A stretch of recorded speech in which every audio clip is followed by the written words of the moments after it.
Okay, so welcome. I'm Lonnie Berger. I am the director of the Institute for Research on Poverty. Thank you for braving the Madison snow in March, and especially thank Carol for braving the Madison snow, and we're glad your flights made it. So this is our annual New Perspectives in Social Policy seminar, and the real idea is to reach beyond the familiar, well-explored fields of poverty and inequality, and challenge accepted paradigms, open new paths and new research models and methodologies. And it's going to be a pleasure to introduce Carol Graham, who I think's work checks off a lot of those boxes.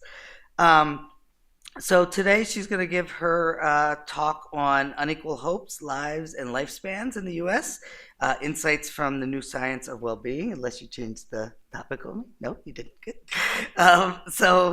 And then we'll have subsequent comments from Katherine Magnuson, our very own. And I think both the talk itself and the comments will undoubtedly cast new light on the ways in which inequality, happiness, health, and well-being are interrelated, and how we might think about best measuring and addressing disparities in these issues. So I recognize that we're likely to generate a lot of lively discussion from first the talk and then Katherine's comments. But so what we'll do is we'll do the talk and then go straight to Katherine's comments and save questions and discussion to the end so that we can all engage. So now it's my pleasure to introduce Carol Graham. So Carol is the Leo Pasvolsky. Nobody knows who he is. Pasvolsky Senior Fellow in the Brookings Institution, and she's college. He wrote the UN Charter. So thanks. So I assume I should have known that, but nobody knows. Okay. And she's a College Park professor at the School of Public Policy at the University of Maryland.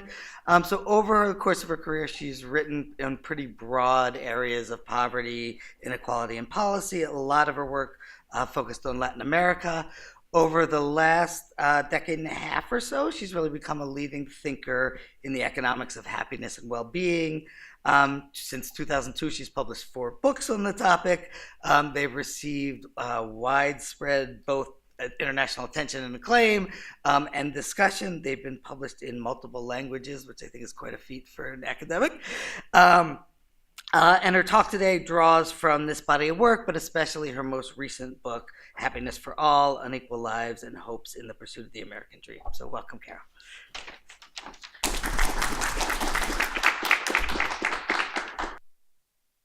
Thank you, Lonnie, and thanks for having me. This is my first time in Madison. I didn't arrive on the nicest day, but at least I managed to fly in, so that was sort of a feat. So it's a real pleasure to talk about new perspectives in poverty because, as Lonnie mentioned, I've spent a lot of my time over the course of my career working on poverty, but particularly in poor countries. I'm from Peru originally, but have spent a lot of time all over the world, particularly looking at safety nets and other public sector reforms, comparing emerging market countries with former transition economies, everywhere from Burkina Faso to Vietnam to all over Latin America, and some of the former Soviet Union. And in doing that, about 15 years ago, I guess, I was looking at poverty and income mobility in Peru and seeing remarkable levels of movements out of poverty. And at the same time, everybody was saying globalization's bad for the poor. So I thought, okay, well, I wonder how these people think they're doing, because our data over time shows that they're coming out of poverty quite quickly. And I got this funny finding where the people who'd done the best said their situation was bad or very bad compared to the past, and people who stayed poor said they were fine or the same. And so first I thought maybe it was the day of the survey was biasing the results. Maybe Peru had lost to Chile in soccer, whatever.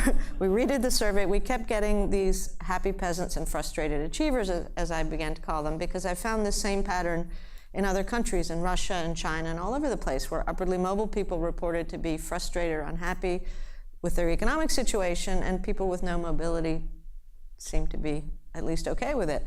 And through that, I had the good fortune to fall into a very small merry group of people who were just starting this collaboration to measure happiness between economists, Richard Easterland, Danny Kahneman, George Akerlof, Andrew Oswald. And I happened to be at the right place at the right time. A lot of them were at Brookings or visiting Brookings at that point. And I've never turned back. In the beginning, people really thought we were nuts. You're collaborating with psychologists, really? You know, you're studying happiness, and so people thought we were crazy. So at that point, I could never have imagined how far this whole study of well-being has gone, and it really has become a measurement science, measuring well-being in lots of different directions. You almost can't pick up a copy of the American Economic Review without a happiness article in it, which was wouldn't have even dreamed of that 10 years ago. And equally important, a lot of governments have started to incorporate these metrics into their statistics, not to replace GNP, not crazy stuff, but to complement what the income measures tell us. The UK, for example, collects well-being metrics as part of its national statistics measurement every year. And then the OECD has issued guidelines for countries and stats offices everywhere in terms of, here's the best practice on how to measure this stuff.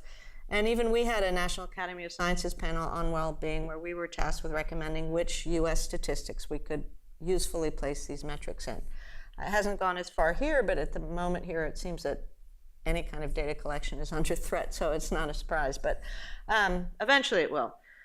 So in doing all of this, at the same time as I travel a lot, I kept coming back to the US and saying, what is it that's so depressing and hopeless about poverty in the US? Why are people in much worse material conditions in much poorer countries so much more hopeful? So I decided to try and tell the story of poverty and inequality in the US from the perspective of well-being metrics. And one reason for that was, besides my interest in it, was that maybe our sort of oblivion to inequality, maybe not academics' oblivion to inequality, but the public's oblivion to inequality might change a little bit if it was couched in the terms of, well, stress is unequal or happiness is unequal. I mean, in fact, it has. I mean, obviously, I wrote a very academic book, and that's not what's going to do anything. But there are a lot of shorter pieces there. I think it has generated some interest, and also maybe times have changed. But the story I'm telling is actually, one, it's rather depressing, but two, I thought I was writing a book about inequality and inequality of well-being, and it's turned out to be much more than that. It's as much about differential levels of resilience across races. It's about differences across places. It's a much more complicated story than that. And now I'm very immersed in the premature mortality data and trying to understand, why some cohorts are much more vulnerable to deaths of despair than others. So let me pause and now try and tell the story. What I want to do is tell you a little bit about how we measure well-being and some of the sort of basic patterns before talking about the US and how it confirms or departs from those patterns. So I started off asking the question, the pursuit of happiness is in the US Declaration of Independence.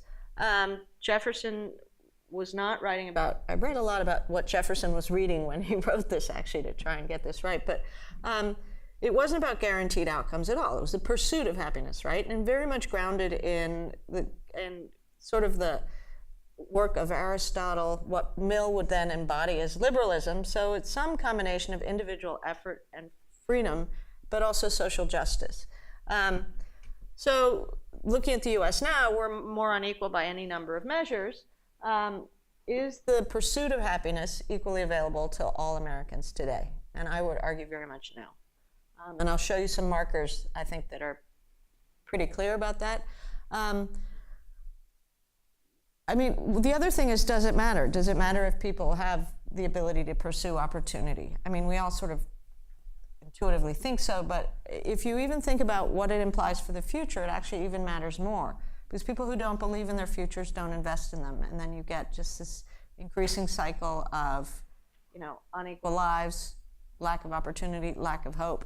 And we're seeing very stark markers today. And the 2016 election was certainly a wake-up call about something being very wrong in our society, deep divisions, a lot of rancor, a lot of, really remarkable amounts of division that I don't think we've seen for a long time. And then an even more stark marker is this rising mortality rates. So the US is the only rich country in the world where mortality rates are going up rather than down, and that's driven primarily, but not only, by these deaths of despair, suicide, opioids, alcohol poisoning among middle-aged, a big band of middle-aged, less than college-educated whites. Now, that's not only, there's some spillover, but that really is the main cohort. First terminology, really quickly. There's a chapter, not in this book, but in an earlier one called Should We Have Bentham or Aristotle in the Statistics Office? And the answer is both. So happiness is a term that gets the most attention. It sells books, that's why it's in the title. It's actually a terrible term for research because it's not well defined. You can be happy today. You could be happy with your life in general. And if you're not careful how you phrase the question, it's more confusing. So we actually, what we do is we look at two kinds of well-being. The first is the Benthamite kind of well-being. We call it hedonic or experience well-being, and that's just how people go through their daily lives. Their moods, they're positive or negative, their affect, right, as they're going through their day's activities. And that's a good, when they're commuting, spending time with friends, whatever it might be. And that's a good way to measure sort of daily quality of life and differences in moods. And then life satisfaction, or the sort of Aristotelian kind of well-being, is how people evaluate their lives as a whole. And so that includes their means, but it also includes their purpose and meaning in life. It includes what people seek to achieve or have achieved and how much that means to them. So it's a much broader concept of well-being. And the two tend to go together, particularly the positive emotions. So people with higher levels of life satisfaction also tend to have more positive emotions, but not necessarily with the negative ones. So we have to measure them differently, and we have to measure positive and negative emotions differently. You can't assume that depression is a 1 and happiness is a 10. It doesn't work that way. And in fact, people can be angry and happy a lot the same day, right? And then we've also started to measure eudaimonic well-being, the Aristotelian purpose and meaning in life explicitly, but not enough for this presentation. So nobody wants to see an equation at 5:30 at night at a lecture that's supposed to be new perspectives, but bear with me. The reason for showing this is that it's really important, if you take nothing else away from this slide, that we're not running around asking people if things make them happy. Does smoking make you happy or unhappy, or does commuting time it, right? So what we do is we have very standard econometric equations where you have the well-being of individual I at time t, and well-being could be life satisfaction in general, it could be stress yesterday, it could be smiling yesterday, a whole bunch of things. And then we have, we have a vector of their demographic and socioeconomic traits, so their age, their gender, their economic status or income status, their employment status, urban, rural, all kinds of stuff. And then there's the usual error term, but in this case, in a lot of economics, the error term is purely considered noise in the data. But well-being, with these metrics, there's a lot of well-being that we can't explain or observe because it's innate character traits that play a big role. So we actually use that residual term sometimes to, if we can isolate innate character traits and see if they predict other things. I was one of the first people to do that early on and got hammered and criticized terribly, and then now my 2004 article gets cited all the time, so I guess go figure, just stick with it. But so what we find are remarkably consistent patterns around the world in the determinants of life satisfaction. So income matters. Poor people are on average less happy than rich people. More and more money doesn't buy more and more individual happiness, but for sure, if you think about how satisfied are you with your life as a whole, if you have means, you're much more likely to be choosing the kind of life you want to lead or the kind of work you want to do than if you're impoverished. Health matters more than income. There's stable age patterns, which I'll show you in a second. Employment status, people who are unemployed are always significantly less happy than people who are employed. So that unemployment finding of the unemployed being less unhappy in places with higher local rates, they're still unhappy, right? It's just they're less unhappy. And then, things like friendships matter. Marriage always comes out positive. The marriage finding is actually an artifact of construction in the data, which I realize is a funny way to talk about marriage. But we have cross-section data, And we're comparing people who married each other, who married to people who didn't. And happier people are more likely to marry each other. So that's really what you're picking up. And so the overtime studies of the well-being effects of marriage find that the happiness boost lasts about 18 months, which is kind of depressing. But then these people go back to their kind of stable, higher levels of happiness than the average person that didn't get married. Again, this is on average. A colleague of mine in France, Claudia Senek, has a great paper called "You Can't Be Happier Than Your Wife," and it basically shows with overtime data that the probability of divorce is highest when you have asymmetries in happiness levels across a couple. So it's better to have two happy people married to each other or two miserable people married to each other, but you don't want a really happy and a really unhappy person married to each other because they drive each other crazy. That actually happened to me, and I wasn't the unhappy one, but anyway.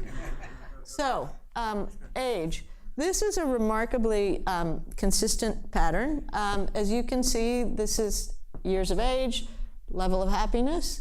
That happens to be Latin America data, but I've shown that this holds in about 142 countries out of the 162 countries that we have data for in the Gallup World Poll. And it's, the turning point can change a little bit. So Latin America is about 47, the US and Europe about 44. Places where it's terrible to age, like Russia, the turning point is about 60. That's about when the males have died off, and then I guess the women get happier. But so basically, what happens is all good things go together, or they don't, unfortunately, with this story. So if you live in a place with low levels of happiness, bad quality of life, where it's bad to age, sometimes you don't make it long enough for this uptick, right? And happier people also turn older earlier in their middle age years, and they live longer, so they get more happy life years. So what explains this curve? Well, the middle age years are pretty obvious, sort of aspirations align with reality. If you can't play guitar and you can't sing, you probably should give up on being a rock star. Usually by about mid-40s, people get that. There are often the double burdens of aging parents and teenage kids, whatever it might be. Psychologists explain this as older people having more emotional wisdom. Basically, they have less emotional swings. They're more. They kind of enjoy life, but they're wiser about how much life they have.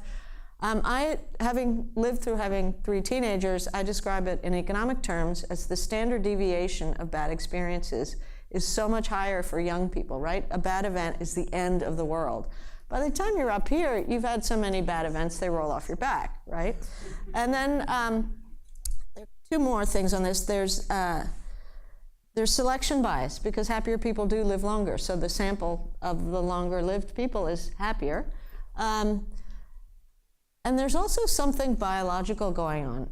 A colleague of mine, Andrew Oswald, in the UK, did a study of cheerfulness in chimpanzees, I kid you not, and they have measured by their cheerful expressions, and they have a U-curve in their middle-age years. He published it in Science, so it's a pretty good study. So this is, there's some intersect between biology, the environment, the environment that you age in, but this is an incredibly stable pattern across people everywhere. So there are certain things about life satisfaction and happiness or well-being that just are really consistent across people over time. So turning to less happy topics, what's happening in the US? This is the band from 34 to about 64 where premature mortality is going up. So people aren't coming out of that U, or some people, significant parts of our population, unfortunately. So, so one of the things I've thought a lot about in explaining this is the whole idea is if you have hopes for the future, if you have hope at all, right? The classic American dream. If I work hard, I can get ahead. So what we find across the world is that people with more positive attitudes about the future and higher prospects of future mobility are happier, and vice versa. There's kind of a two-way causality. But having hope for the future is linked with willingness to invest in the future and in better future outcomes in the health, income, and social behavior arena, right? So we see this as very stable empirical patterns. And people with more limited future opportunities and lower levels of well-being have higher discount rates, right? They have less capacity to make investments in the future and less confidence they'll pay off. And so what we're seeing in the US is big differences in what's happening in people's lives along these lines. So people without much hope in the future tend to focus on the daily experience aspect of well-being in their lives because that's what they have the capacity to do. And one of the things that we see a lot with poor people in the US, and I don't have to tell people at the IRP this, is the extent to which people live with very high levels of daily stress and negative shocks that just make it really difficult to plan ahead. A single mother with a kid in daycare, the kid gets sick and she loses her ticker job at McDonald's, that's a negative shock that poor families have a really hard time, or an illness, an uninsured person with an illness, or whatever it might be. And so one of the things I've been teasing out empirically is the differences between what I call good stress and bad stress. So bad stress is associated with circumstances you can't control. All stress is bad for well-being, but this bad stress is particularly bad for people's well-being and plays out in health outcomes. Good stress is stress associated with goal achievement. So it may be sort of negative in the short term, but it's it's stress that's within your control for the most part. So I'll show you the empirics on that in a second. But so thinking about America and good stress and bad stress and unequal hopes and outcomes, I've thought a lot about what about the belief in the American dream? Does it still exist? And I think we actually have two Americas now. As late as 2001, though, the belief in U.S. exceptionalism was pretty high. Some friends of mine, colleagues, Alberto Lesina and Rafael Di Tella, did this study of the effects of inequality on happiness. They compared Europe and the U.S. And they found in Europe, as you would expect, that people in places with higher levels of inequality had a slight well-being drop, and that was worse for the poor, which makes sense. If you're poor in an unequal place, you're further away from success. In the US, this is 2001, the only cohort that was made unhappy by inequality were left-leaning rich people, Northeast liberals, I don't know, Wisconsin liberals. By 2016, though, if you just another take at this, 62% of Americans thought their children would be worse off than they are. Now, and only 33% think better. That compares to some OECD countries like Spain and Portugal, not, countries we think of as lands of opportunity, but much worse, for example, than in Latin America. Only 13% of Chileans, for example, think their kids will be worse off than they are. 62% of Americans. Then another sort of, maybe it's anecdotal, but I think it's a good picture of these two Americas, came from a David Leonhardt social media study, a Google word search, and they looked at the words that were common in easy places to live in America and difficult places to live. So easy, Seattle, Portland, Northwest DC, maybe Madison. The difficult places were places like bad parts of Baltimore, Detroit, Duluth, whatever. And they found that the common words in poor America were guns, hell, antichrist, stress, diabetes, video games, and fad diets. Not a pretty life picture, but also very much living at the moment, right? Sort of patched together solutions. The common words in rich America were iPads, cameras, baby Bjorns, baby joggers, and exotic travel destinations like Machu Picchu. So investing in your health, investing in your knowledge, your kids' knowledge, and expanding your horizons. Could be two separate countries. So what I did in the book and in some later work is based on Gallup. I'm an advisor to Gallup, so I get the data. There's a Gallup Healthways survey, which is 1,000 Americans a day from 2008 to the present. It's a nationally representative sample. It's not the same people every day, obviously, but it's a huge. And then the Gallup World Poll, which interviews approximately 1,000 people per country per year in 162 countries beginning in 2005. And bigger countries like the US and China get more responses, but it's huge. And all of these have really not just very good income and demographic data, but well-being data and attitudinal data.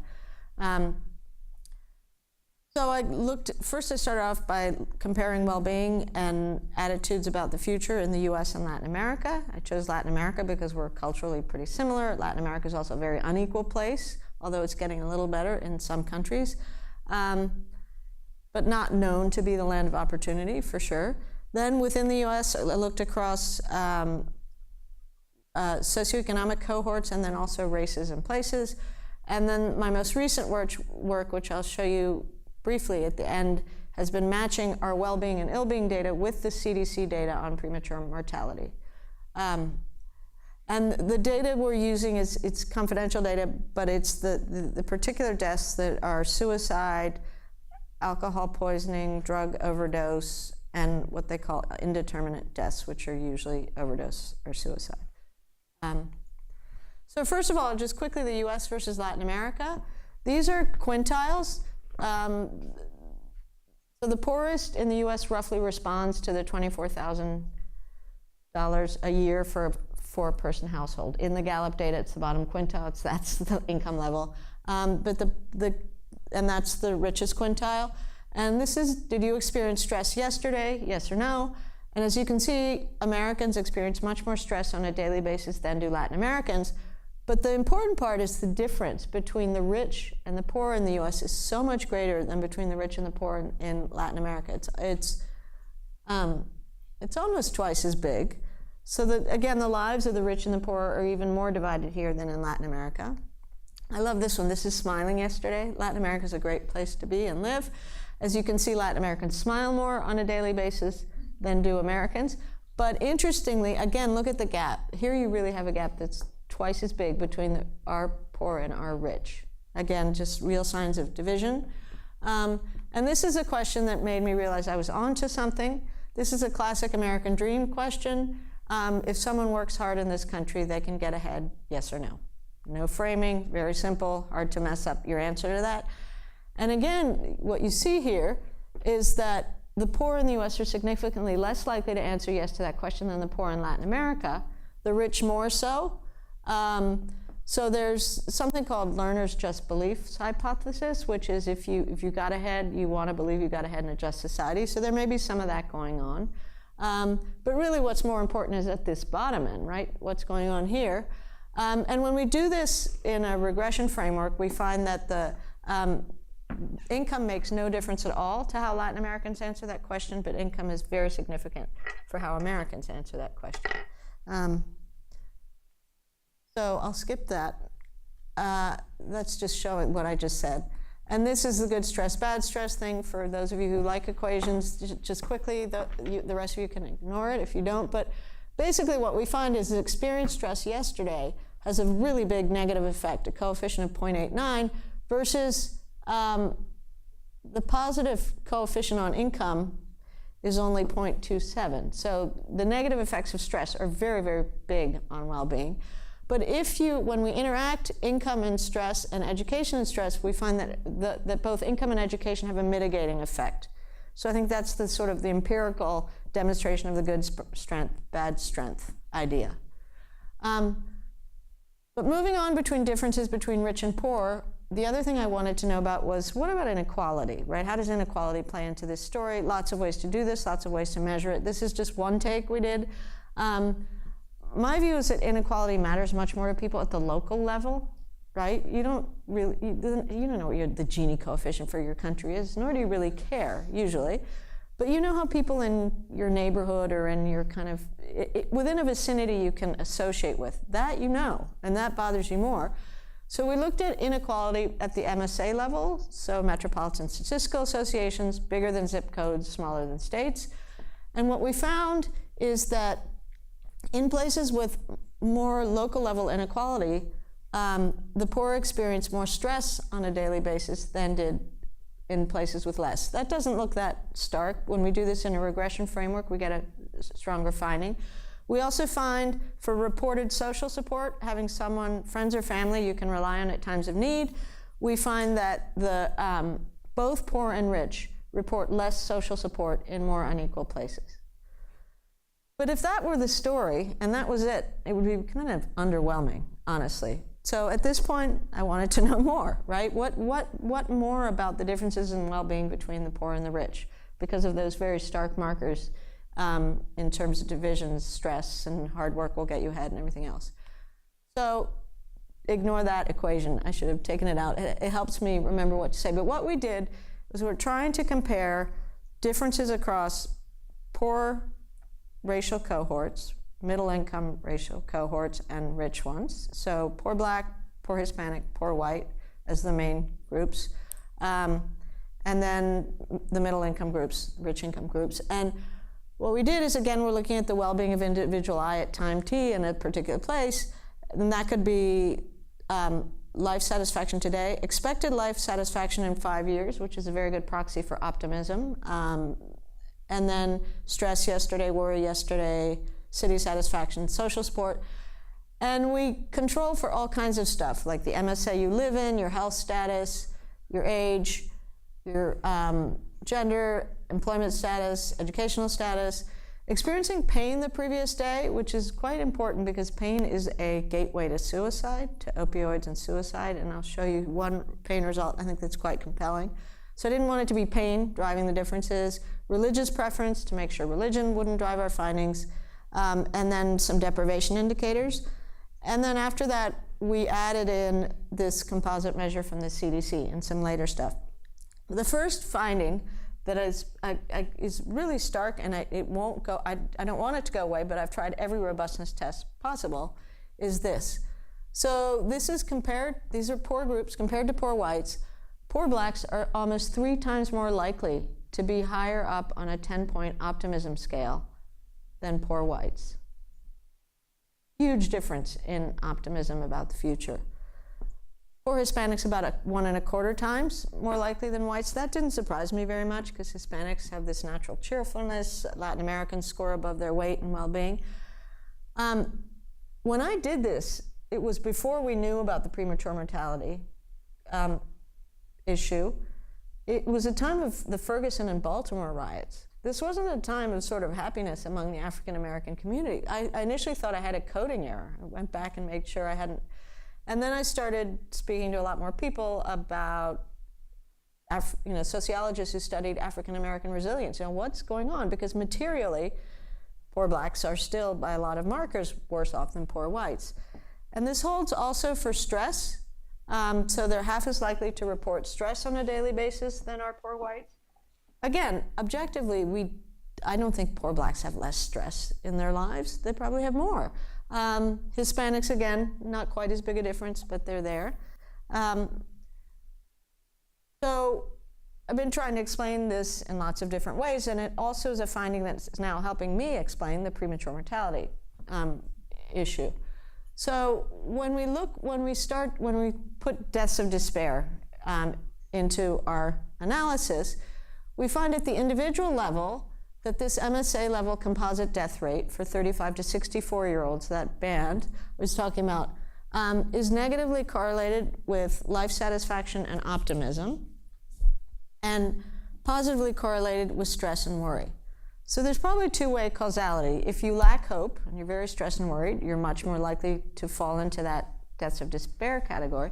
But if you live in a place where there are more deaths of despair and people around you are hopeless and there's lots of suicides, it can't be good for your well-being. And we really see place-based patterns in this crisis.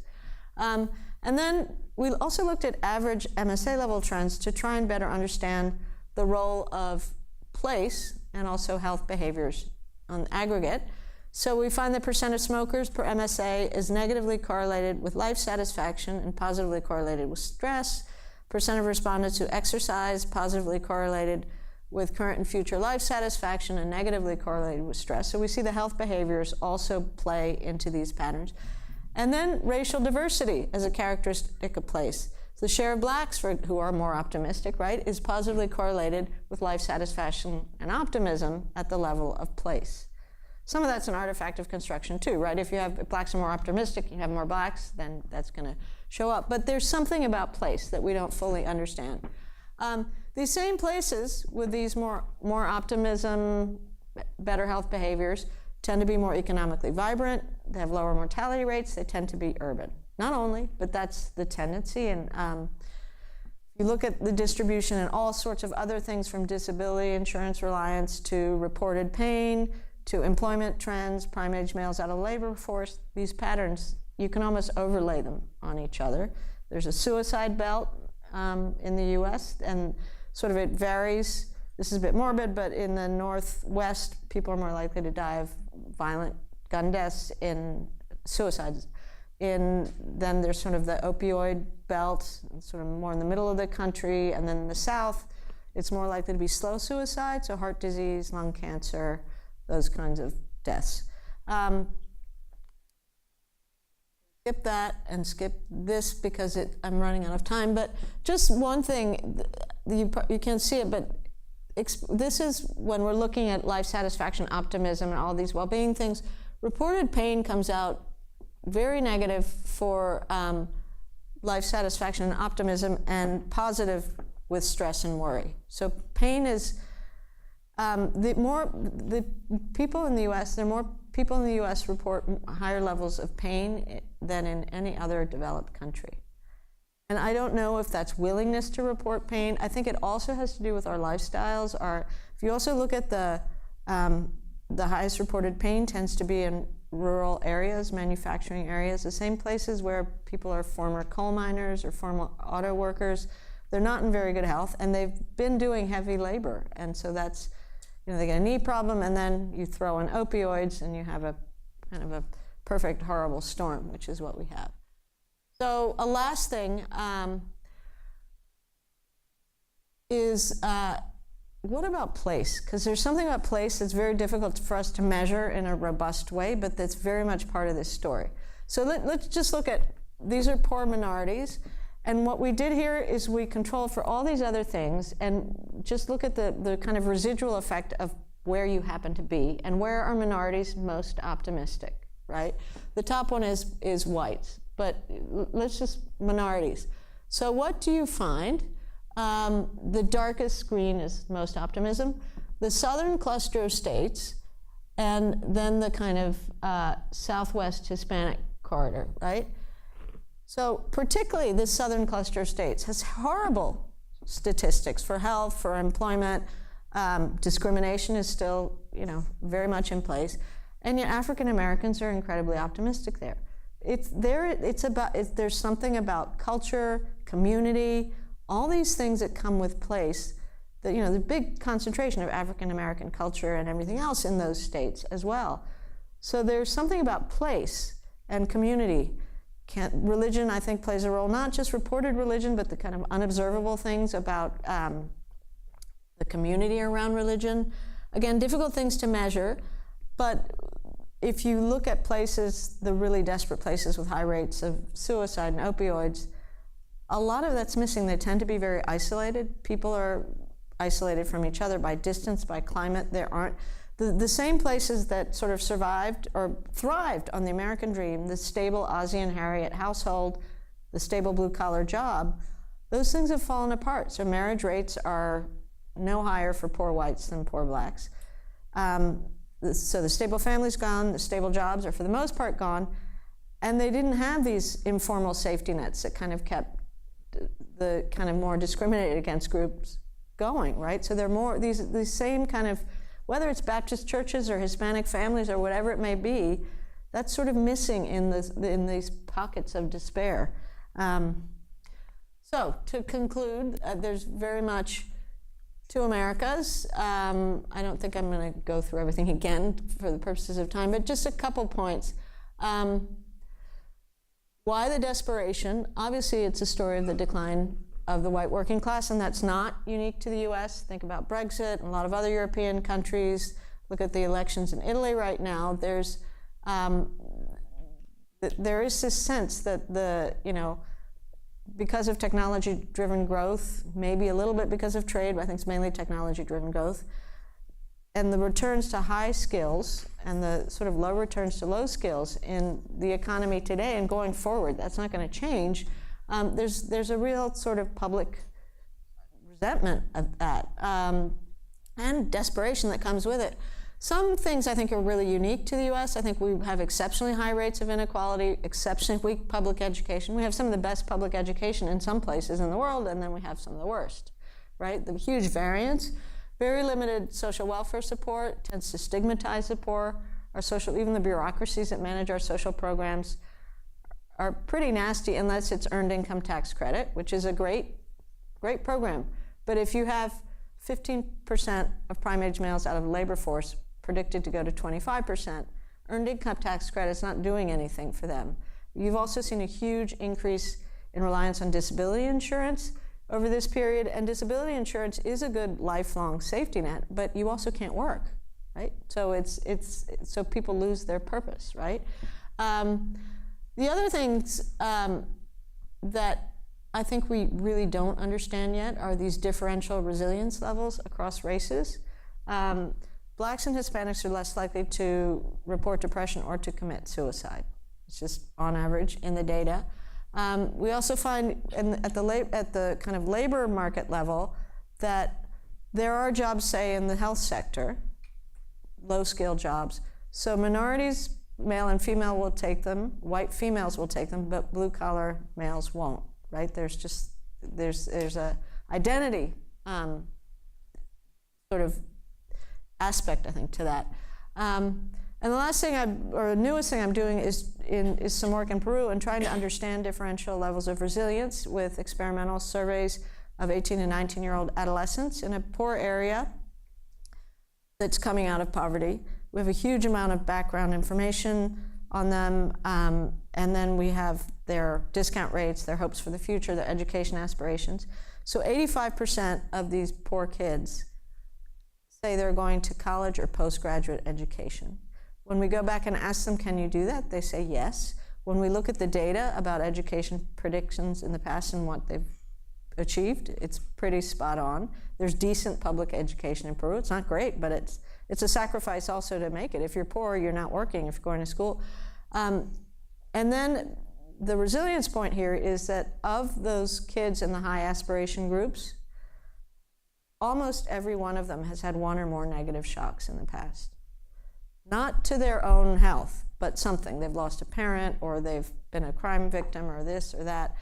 And they seem to be very resilient. And I'm going to try and repeat. I'm doing some field work in Missouri now, comparing poor whites outside the city and poor blacks in St. Louis City. I'd like to see if I can field this survey and see if the same kind of differential resilience comes out.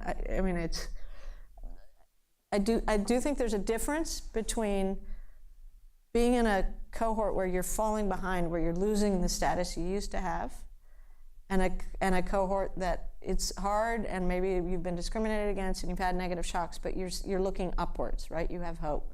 So that's what I'm trying to understand better for the US, because I think the story of place and sort of innate resilience may help us understand all of this better.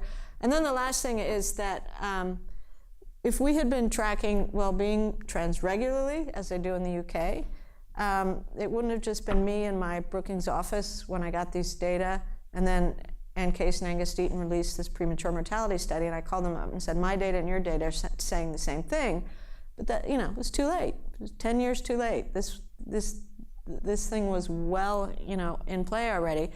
And these metrics are cheap to collect. They're easy, and they would, at minimum, tell you, look, what's happening to this particular population cohort? Why are they so desperate? Or has there been a big change in a particular cohort?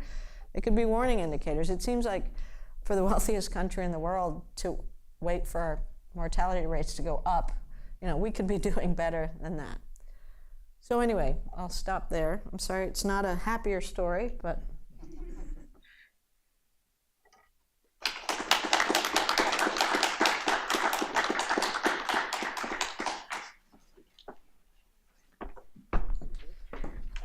And now I get the pleasure to introduce our own Katherine Magnuson. Do you have slides? I don't. Oh, you don't have slides. Okay.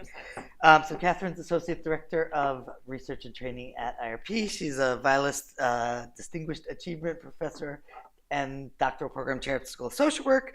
Her research focus is on well-being and development of economically disadvantaged children and their families, And she's got sort of the interesting two strains, one of which is intervening directly with kids and, sort of bypassing their parents to try to improve child well-being, and the other strain really looking at intervening with parents and improving parents' economic and social well-being, and looking at how that affects kids.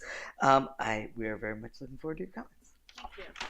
When Lonnie asked me to do this, he didn't give me time about how many minutes I would have. So I have a bunch of comments, and I'll try not to take too much time. I think this is a really, in many ways, a provocative body of work that you've shared with us. And I really, for those of you that hadn't, I actually downloaded to my Kindle your book. And it's good plane reading for all of us that travel. So I highly recommend the book to you. And I think one of the most important contributions from someone who is outside economics is someone inside economics, or at least in some of economics, I know there are different subfields, reminding them that GDP, that labor market outcomes, and that the traditional economic indicators are a vastly incomplete picture of well-being.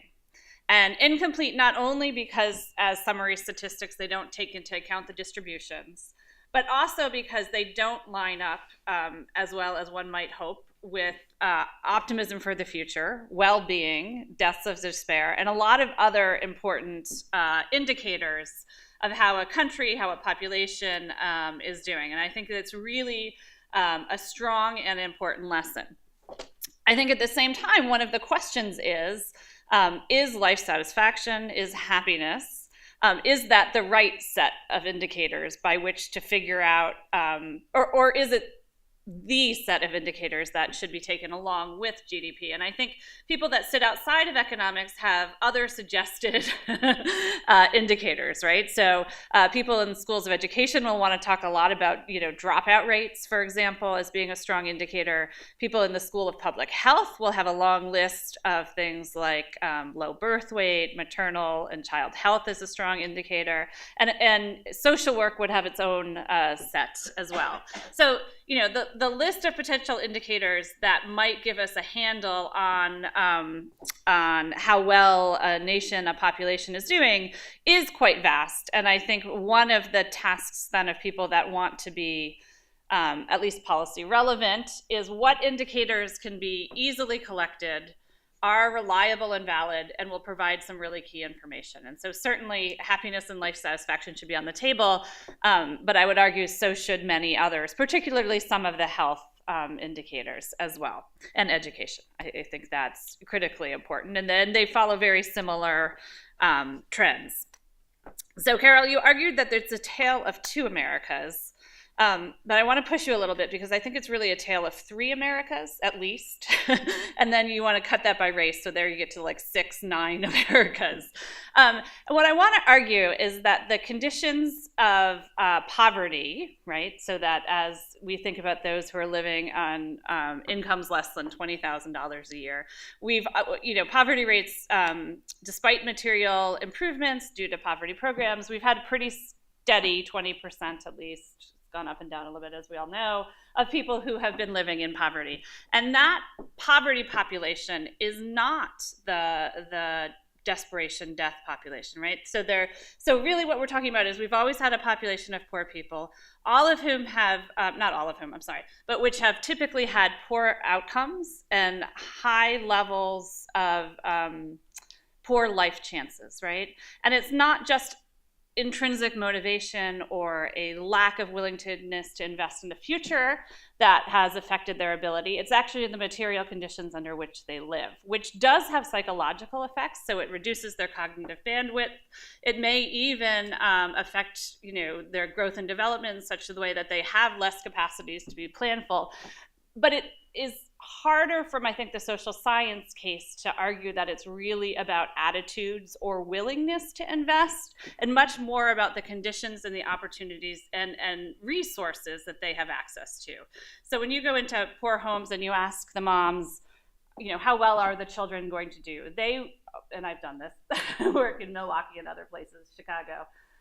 they often are very optimistic about their children's opportunities in life and very motivated to provide their children with good opportunities. What they lack are the resources to pay for it, the ability to figure out the logistics of it, right? So, applications to get the FAFSA forms, to get the financial aid, have to be delivered by hand on the bus with the pay stub verification, right? So it's not only all of the resources it takes, but also the logistics of doing it. And so just someone who looks at things from sort of the more psychological perspective, I worry a lot about attributing it to motivation or to attitudes rather than to capacities and resources at the community and structural level, as well as at the individual level. And that contrasts slightly, I think, with this white working middle class, right, which is this group of despair, which has really sort of been the wake up, right? So I don't think poverty scholar, we're still focusing on that bottom 20% and trying to figure out what's going on there. But now we have this new group that appears to be downwardly mobile. And here, too, I think the question is the lack of optimism. Is it the leader or the laggard, right? So is it that material conditions and opportunities in the structure have changed in such a way that their lack of optimism is founded, right? Like, is that the right way that they should be perceiving their situation, right? Because career opportunities have changed. We now have different family structures. We have different patterns of family formation. We have different patterns of educational trajectories. We have higher costs of childcare, higher costs of housing, higher costs of college. So is there is there descent into despair a problem of perception or a problem of material experience, right? And I think it's hard to know at this point what it is and what can be done about it. And then we have the affluent, right? And so one of the things that I find most striking is how much of the difference, and this is whether you're looking at achievement test scores or whether you're looking at investments in the future, is not a 90-10 difference, but a 90-50 difference. So really what we have seen is increasing resource concentration and increasing investment among the most wealthy in terms of what they're able to do for their families, the opportunities they're able to provide. And a shift such that the middle income group or the lower to middle working class group, they are, and this comes from Robert Putnam's book and others, right? There's a pulling away of lifestyle and ability to match that. And so we're focused on the middle, but maybe we need to be keeping in mind, keeping some focus on the upper end to understand, rather than understanding just what's happening with the lower middle class, to really be understanding also what's happening at the upper half as well. And then, the key or the plea to look beyond just the labor market outcomes. And truly, I think for those of you that were old enough to remember welfare reform debates, as much as there was an academic interest in pushing child well-being or family well-being or just well-being, much of those debates focus solely on labor market outcomes. So I think the push to broaden the set of things that we want policymakers and public discussions to tackle, I think, is just really critical to having meaningful conversations about what policies will do or what changes will do. And yet, I want to caution about, and you raised this caution, so I'm not saying anything that you didn't say. I want to caution about thinking about happiness is the right metric, right? So when you see Alabama, Louisiana, and Mississippi as the most optimistic place for African Americans, clearly it is a place in which they have very low, they do not have good outcomes. I was just in New Orleans, and the news headline was, Louisiana is the worst state in the country, meaning it had the lowest wages, it has the highest health problems, it has the least investment in education, and a whole range of other things. And so maybe it's that to be optimistic, you have to be at a certain low enough point that there's room to grow, but more like, or in the top third. But also it's likely that people adapt and they cope, and that there is a resilience. And the literature on resilience speaks about a lot of things as mattering, and it's very much a psychological literature that talks about the importance of individual characteristics of relationships with people. So social relationships come out as very important. They talk about creativity and flexibility. And so I think all of that causes a problem when you think about it in terms of policy metrics, because it's not the case that we shouldn't invest in communities that have the potential to be resilient, right? And in fact, they might need the investment all the more if they have that optimism. So I think it creates a conundrum of thinking about how to use these as outcomes in a way that, to me at least, some of the more objective measures, some of the health measures don't, right? So when you look at infant mortality or black-white differences in infant mortality, Louisiana just looks bad. Right? Or when you look at diabetes and diseases of inflammation, those states look bad. When you look at high school graduation test scores, those states look bad. And to me, that provides an impetus to invest in these places, rather than thinking about, well, how happy are they? So the last thing that I wanted to leave you with, a very distant family member of mine in the past was a man named George Valiant. Has anyone read his books? So he did the Harvard cohort study of men. So they're all wealthy and well-educated men. They're not poor or unequal. And he followed them over time, a very psychological, somewhat, at least early on, I think it was even Freudian type of psychoanalysis of these men. But his last book was about what makes people happy, right? And his answer was alcoholism is bad and relationships are good. Right? And so that really talks to the idea that the social fabrics and the way in which people self-evaluate their lives is going to differ somewhat culturally as well. So we have different cultural notions of what connections are, collectivism versus individualism, and that it's important to bring in and think hard about the social relationships in these communities and in individuals' lives in terms of thinking about happiness. And again, that's a hard policy space to inhabit or to think about how you do that for individuals. So I'll stop there, and I think, Lonnie, will you moderate questions?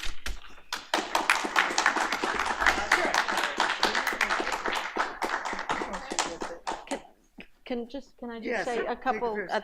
So first of all, I don't think happiness should be an objective at all. I think these metrics are inputs, right? And they can measure and help us understand some strange behaviors, like why are blue collar whites who are objectively so much better off than poor blacks so desperate, right? They link to the health indicators, particularly, we're measuring 2 dimensions. I think we're very careful about that. So I think they're inputs, and sometimes you get real surprises, frustration among people you wouldn't expect to be frustrated. And I totally agree with you about this whole issue of the social fabric and all those things being important. I don't think it means that because people are optimistic, you shouldn't invest in their communities. And one of the dangers now, I find, with all this focus on whites and opioids, is that they're much more disadvantaged communities. Right. So I agree with you.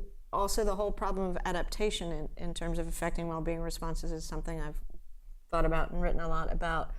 I think that it's just really interesting to measure both, to understand why are people optimistic in these places that are objectively awful. What is that data telling us? It is telling us something about resilience, something that keeps people going that is lacking in other places, right? But I go apoplectic when people talk about things like gross national happiness. So. Great, thank you. Should we open it up to questions? Yeah. And Dana's coming around with a microphone.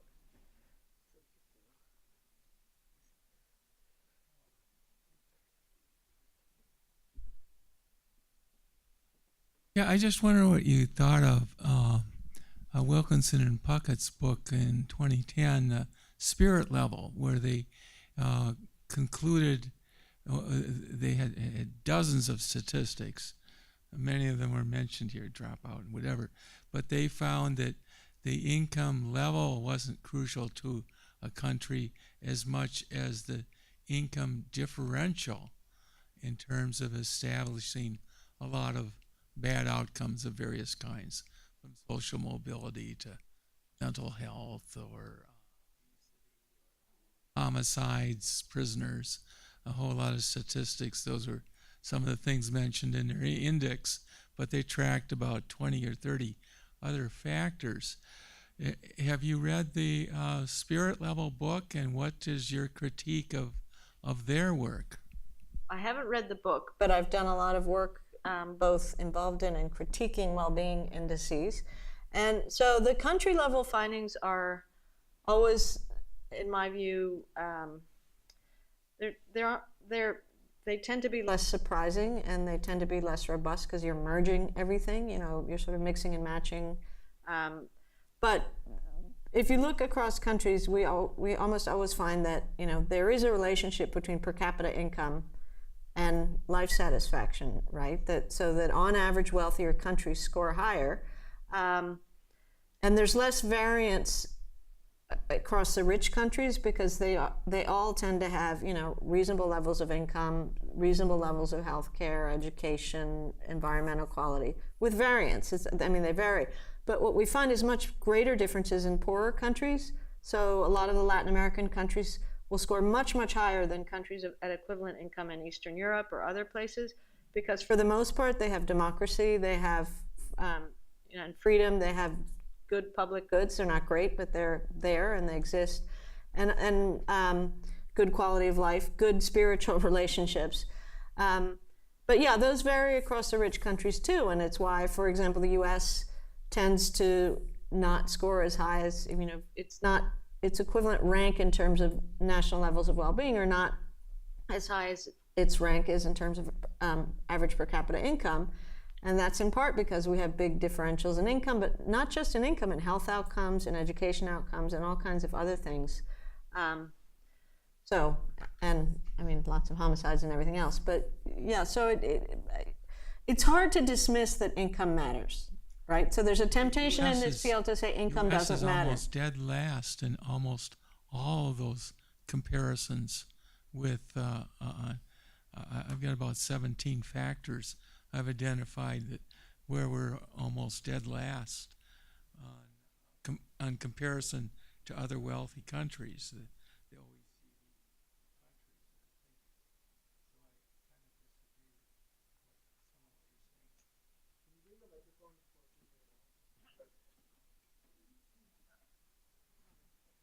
Just a quick question about the military. The military as a possible plan B. I realize that in our current economy, the military is playing a smaller and smaller role in the percentage of individuals who get some money from the military, whatever, some support from the military. But in terms, you were mentioning the large number of individuals who said that further education was in their reach. They may have been thinking about those commercials they were hearing, join the military and we'll pay for your education and all that. Did the military factor into any of these formulations that you provided? So the high aspiration respondents were in Peru.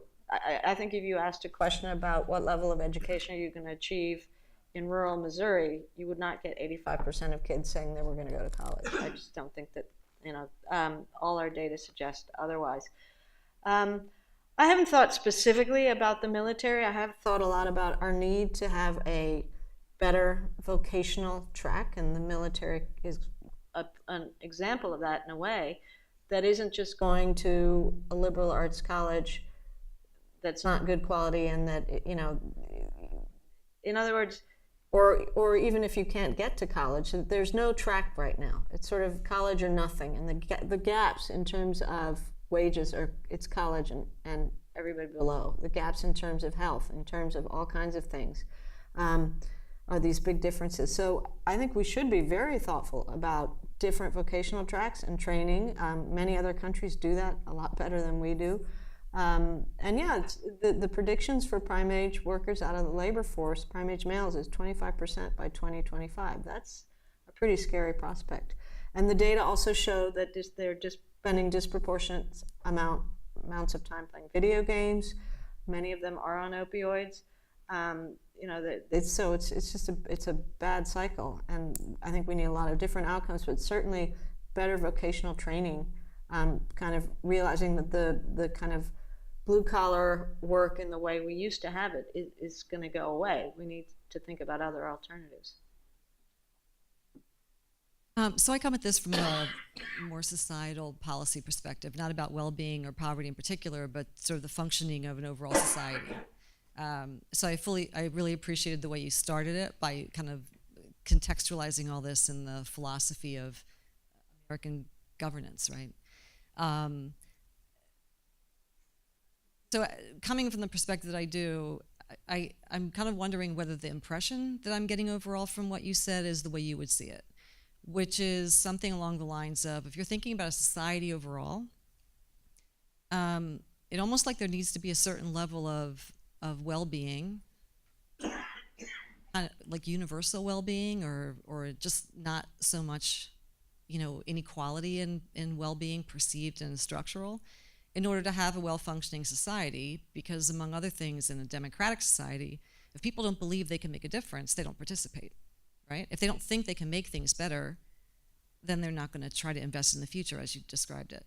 So has there been work, or are there even data to be able to do the kind of comparisons between periods of time or places where there are great policies in place for public education and universal health care and things that are not about the outcomes, but about the structural institutional arrangements that make those outcomes more or less likely to happen?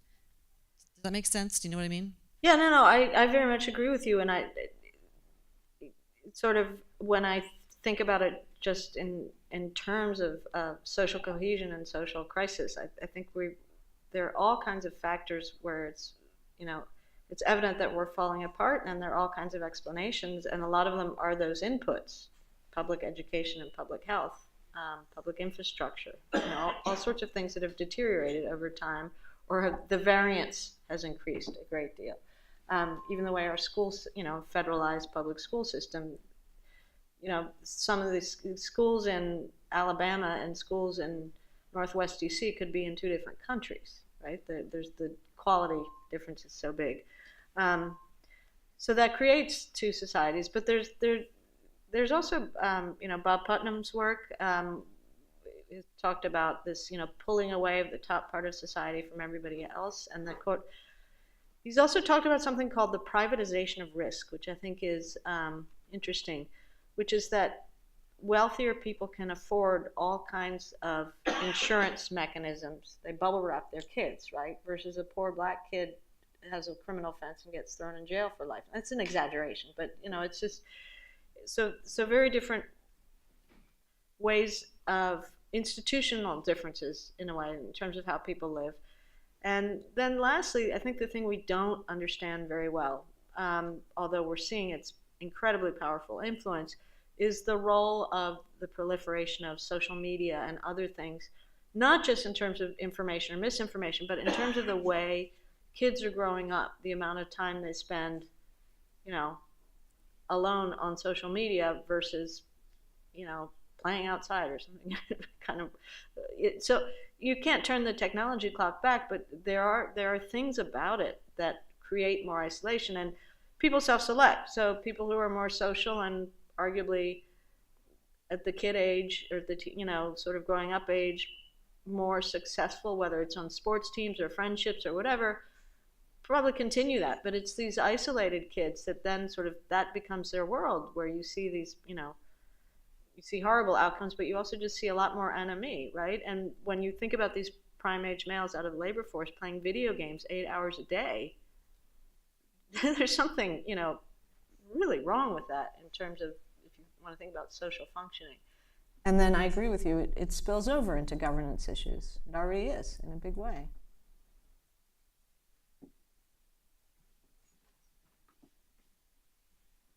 So in conducting this research and in analyzing different well-being metrics, I'm wondering how you think about the idea of reference points, right? So if I'm asked a question of, how happy are you? I'm always asking myself, in my head, kind of compared to what? Compared to me yesterday, compared to the general person, compared to how happy I could be.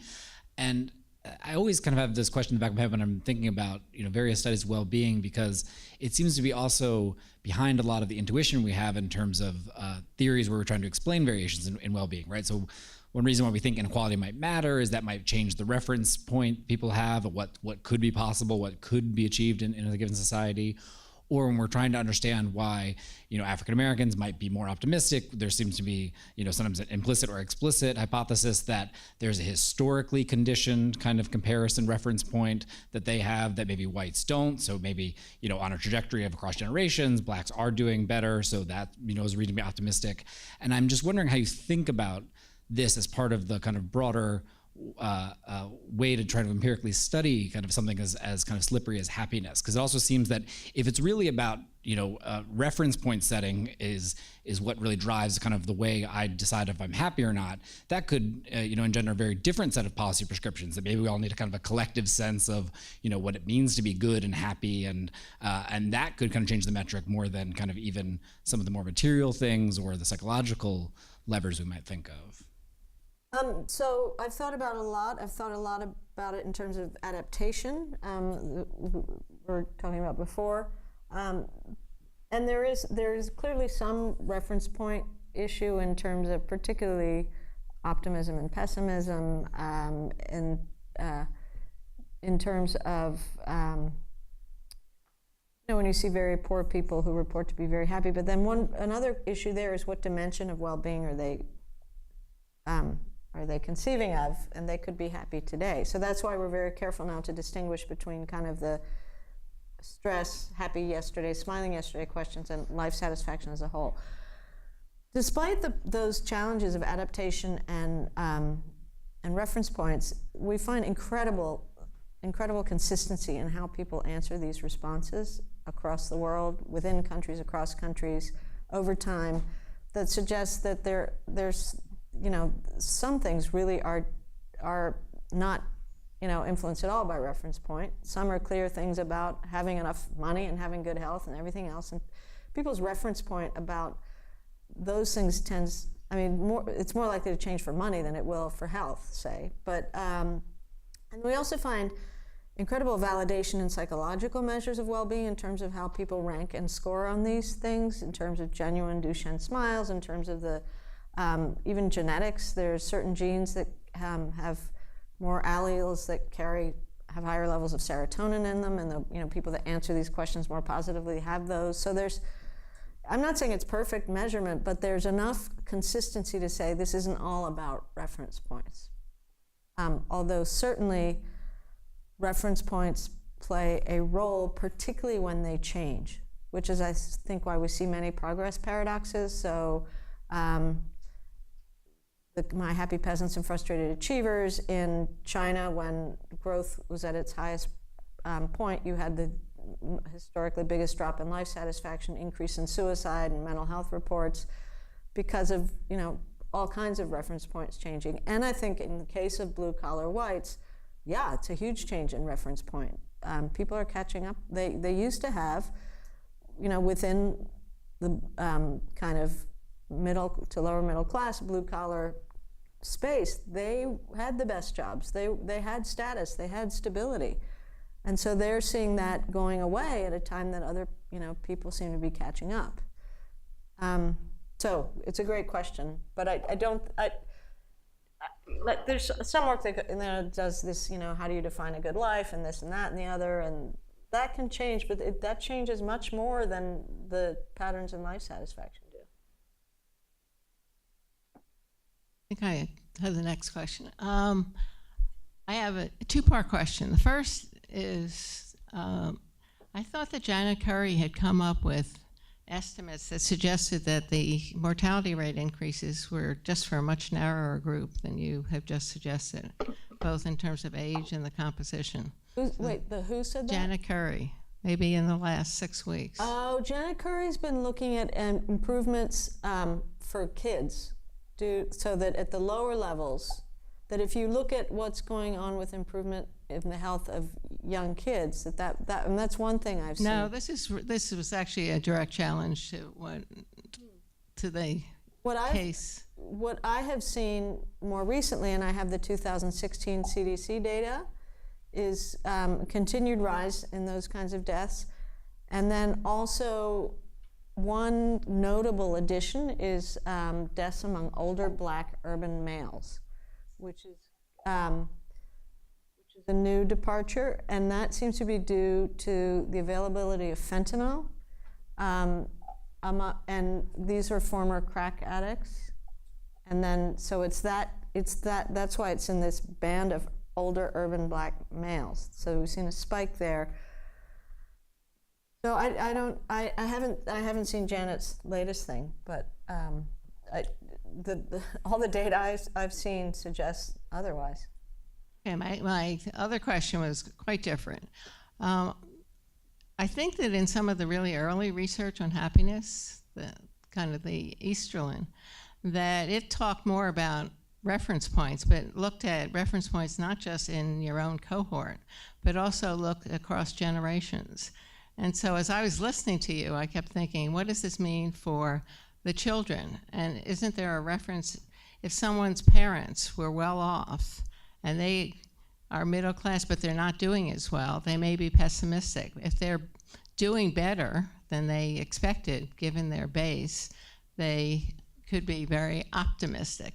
And so all of that would seem relevant for thinking about policy questions and for thinking about this in a framework more that's more dynamic and what the implications are. Right, yeah, no, I've written about this in the book, and I've worked really closely with Dick Easterlin for many years. But also some work by Andrew Cherlin, a sociologist at Johns Hopkins, is really relevant. In fact, he spoke at one of my book launches, but he finds that minorities are much more likely to report they live better than their parents did, versus blue-collar whites are more likely to say they live worse than their parents did, which is a reality. But believing that you live worse than your parents is associated with less trust in others, lower levels of life satisfaction. I can't remember one or two other markers like that suggest, that dynamic is indeed very negative for life satisfaction and for other things.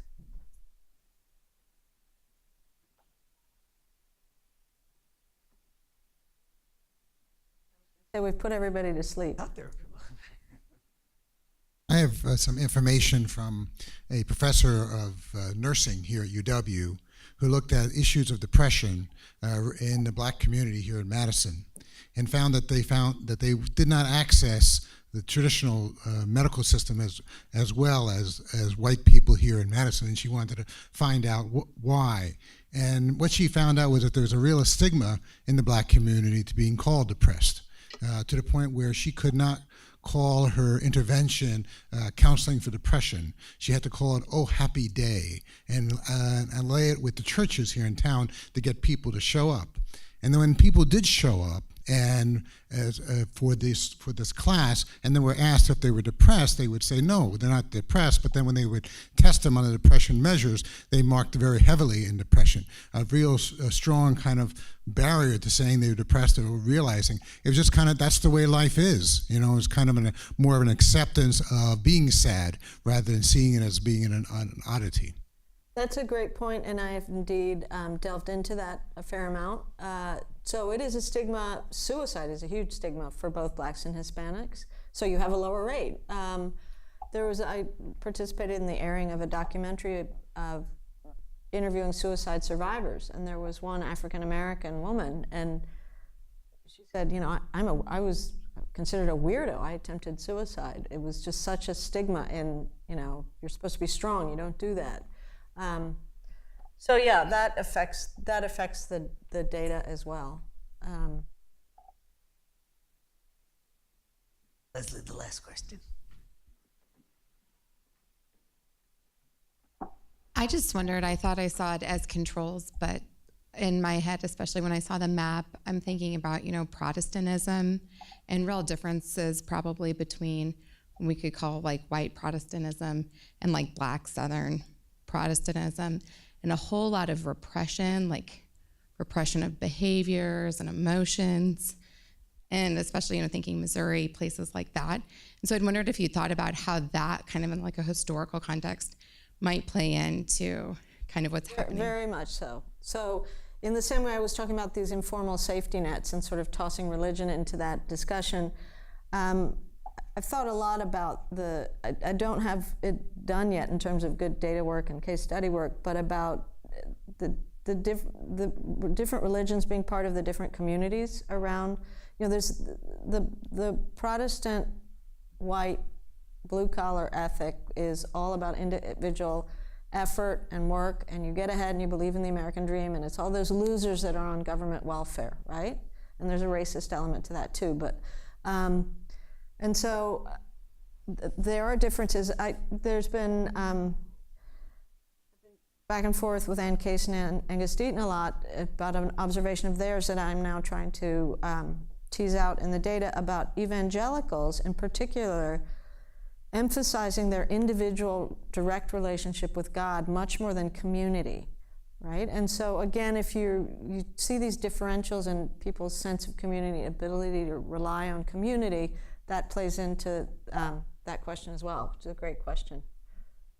In my household, I was taught that it was more important to be successful than happy, because if you were successful, then by extension, you would be happy. And so I think that's interesting when you catch that kind of with this like loss of opportunity in different places, right? If success is linked, or identity, right, is linked to. Yeah, absolutely. Great. So please join us for a reception right behind here. We have food and drinks. And thank you so much, Carol, and thank you, Katherine.